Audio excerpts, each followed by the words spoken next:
শক্তিমান ধরে পেয়ে বেরিয়েছে।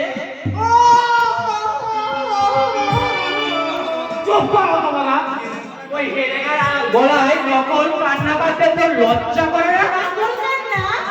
নয় তো কি, যদি ওই আসল কান্না হতো তাহলে ওর দু চোখ বেয়ে জল বেরোতো। এই তো ওরে হারামজাদা, তোর চোখে এত জল, তুই তো দেখছি ওই মেয়েদের থেকেও ওদের কান্নায় তুই হারিয়ে দিবি। তো কেন কাঁদছিস বাবা হারো, একটু বল তো।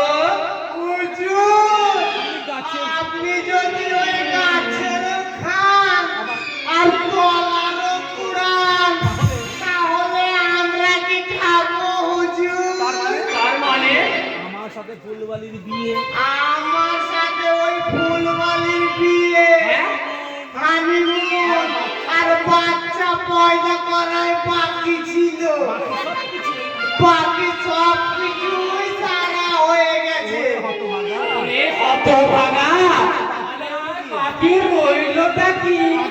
আছে হুজুর, আছে হুজুর, কবে বিয়ে করব, কবে বিয়ে করব, কোথায় ফুলসজ্জা করব, কোথায় ফুলসজ্জা করব, আর কি বাচ্চা আর কি বাচ্চা পয়দা করব, শুধু বাকি আছে।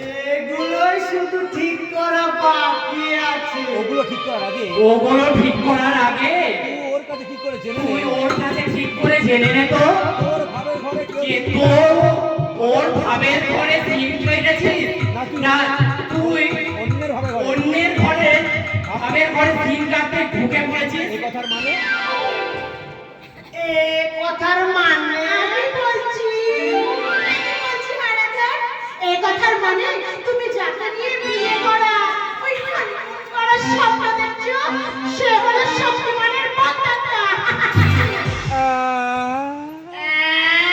করিম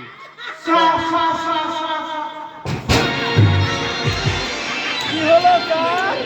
এ কি হলো রে বাবা হারু? ঝিল্লি কি হলো স্যার? কি হলো স্যার? শক্তিমানের নাম শুনে এ হারামজাদা ওই শক্তিমানের নাম শুনে অজ্ঞান হয়ে পড়েছে। শালা প্যান্ট ফাটা দিবে।